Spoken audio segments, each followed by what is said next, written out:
In early 2013, countless people were tricked into thinking a real-life zombie apocalypse had begun. That might sound insane, and it is insane, but they did have a fairly good reason for believing it. The government are the ones who told them.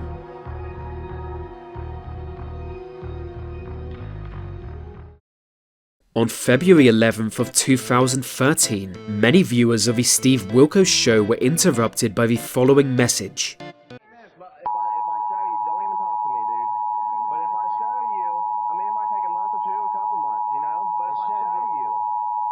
Civil authorities in your area have reported that the bodies of the dead are rising from their graves and attacking the living. Follow the messages on screen that will be updated as information becomes available. Do not attempt to approach or apprehend these bodies as they are considered extremely dangerous. Yes, really. An emergency broadcast warning people of a real-life zombie outbreak. Apart from the absurd subject matter, the warning seems legitimate. That's because somebody hacked into the television network's emergency broadcast system. Simply known as the Emergency Alert System, all TV networks in America are connected to it. But luckily in this case, the hackers were only able to trigger a local broadcast, so only people in some specific areas of Montana saw it. And let's be honest, people who live in that state are basically zombies themselves, so little harm was done. However, the hackers would soon strike again. Less than 2 hours later, a second emergency broadcast went out, this time on multiple stations. 2 stations in Michigan and 1 in Wisconsin played the exact same message, again warning viewers of a zombie apocalypse. Then 4 hours after this, a final signal hack took place, the emergency broadcast being played in New Mexico. Very little is known about who the hackers were, or how they were able to trigger the emergency message, but a security flaw is thought to be behind it. Some television stations never changed their EAS passwords, so the access codes could be found in old user manuals. I really hope this is the case, because then they aren't even hackers, they were just boring losers who read through old security manuals. This could explain why only a handful of stations were affected. So following the hoax, all TV stations were urged to change their passwords. The FBI also believed the hackers were located overseas, although there was a report that those behind it were captured. No further information is available, even now, 10 years later. This is not exactly the most well-known signal hacking incident, but it's probably my favourite. I like the idea of thousands of people panicking for a split second, then realising zombies aren't real, and hating themselves for believing it. In 2017, a copycat hack occurred.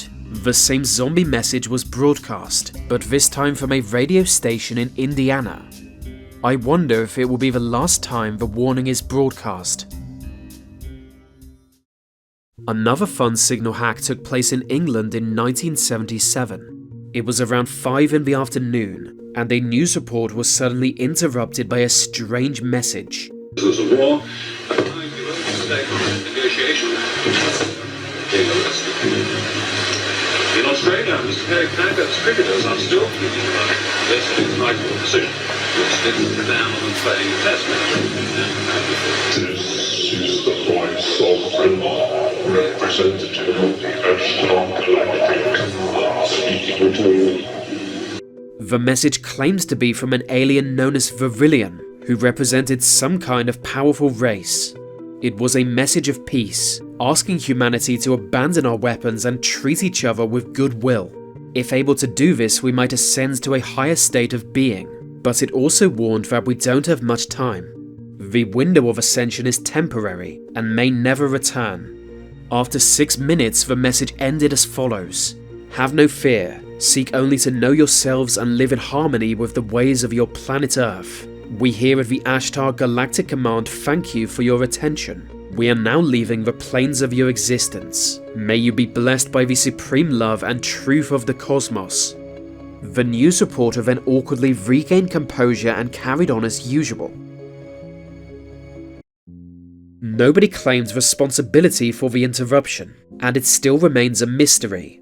Whoever was behind it clearly had a lot of technical knowledge, seeing as they weakened the official broadcast signal and then replaced it with their own. which is why the original program could still be seen in the background. It being the 1970s, a lot of people assumed it was in protest of nuclear weapons, or the Cold War in general, and to be fair, that is more likely than it being aliens, even if hippies do tend to be lazy. At the time, there were a number of UFO cults active in the UK. They believed that aliens were not only real, but should be worshipped as our potential saviors. Perhaps the hack was organised by one of those cults, in the hope it would enlighten the masses. There were also many UFO reports leading up to the signal hack, causing many to believe the message really was from aliens. One thing that made me think the message might be genuine is that the Rillians seems to have an English accent, and everyone knows aliens are British. Still, this was a time before the internet, so people soon doubted if the signal hack even took place. By the mid-1980s, it was basically just an urban legend, the footage only resurfacing decades later. These are just two fun instances of television signal hacks, but there are many more out there, some of which even more mysterious.